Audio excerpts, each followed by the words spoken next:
కూర్చోండి, దయచేసి కూర్చోండి, మీ సీట్లో కూర్చోండి.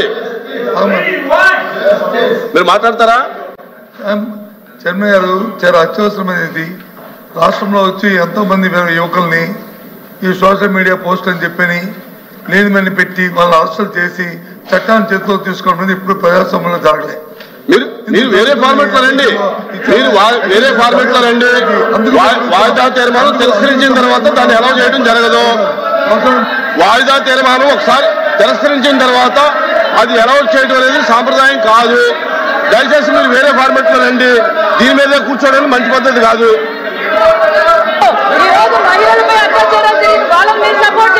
కూర్చోండి, కూర్చోండి.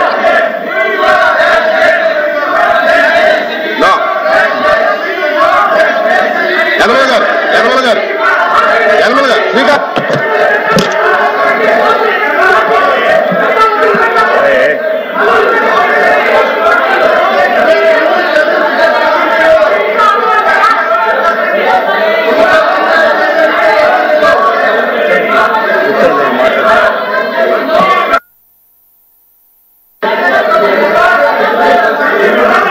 రామకృష్ణుడు గారు,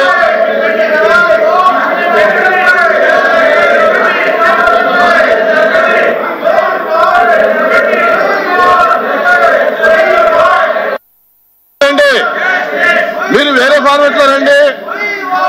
వాయిదా తీర్మానం తిరస్కరించాం, మీరు వేరే ఫార్మెట్ లో రండి.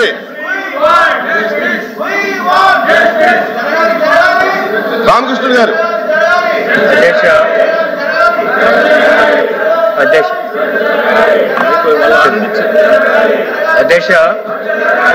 అధ్యక్ష ప్రతిపక్ష సభ్యులందరూ కూడా వాయిదా ఇవ్వడం అనేటువంటిది వాళ్ళ హక్కు అధ్యక్ష. అంటే వాయిదా ఇచ్చిన తర్వాత చైర్మన్ గారు ఇష్టం, అది డిజాల్వ్ చేశారు.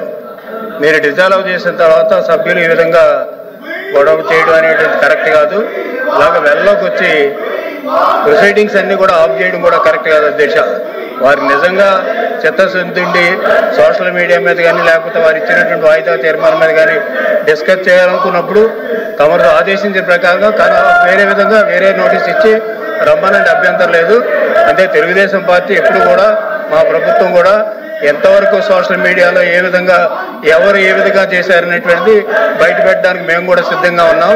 అంచేత ఎవరెవరు వెనకాల ఉన్నారో దాన్ని కూడా క్షుణ్ణంగా చర్చిస్తాం. మాకు అవకాశం అండి, తర్వాత మేము నోటీస్ ఇస్తాం. ఆ నోటీస్ మీరు అడ్మిట్ చేసి ఆ కార్యక్రమాన్ని నిర్వహించాలని కోరుతున్నాం అధ్యక్ష. మీరు వేరే ఫార్మెట్ లో రండి. వాళ్ళు చర్చించడానికి సిద్ధంగా ఉన్నారంటున్నారు. ఎలా చేద్దాం? ఎల్ఓపి గారు, సత్యబాబు గారు, ఎల్ఓపి గారు,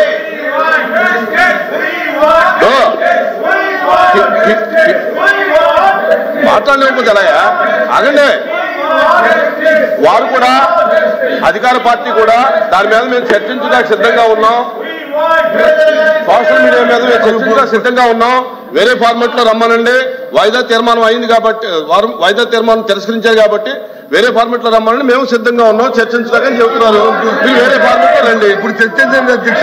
వెంటనే మీరు అడిగా ఇప్పుడు చర్చించండి. ఇవ్వండి, వేరే ఫార్మెట్ లో ఇవ్వండి. వేరే ఫార్మెట్ లో ఇవ్వండి. ఇప్పుడు రాంభూపాల్ రెడ్డి గారు. వేదవతి ప్రాజెక్టు నిర్మించడం వల్ల ముఖ్యంగా కర్నూలు పశ్చిమ ప్రాంత రైతాంగానికి చాలా మేలు జరుగుతుంది అధ్యక్ష. అంతేకాకుండా లక్షలాది మంది ప్రజలు ఈ రోజు కూడా వలసలకు వెళ్ళిపోతున్నారు అధ్యక్ష.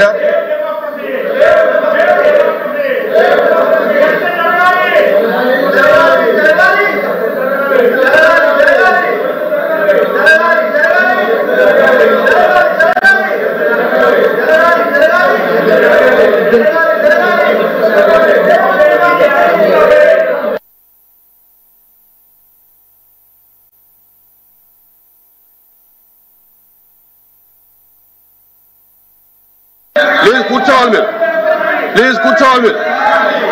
ప్లీజ్ కూర్చోండి. ప్లీజ్ కూర్చోండి.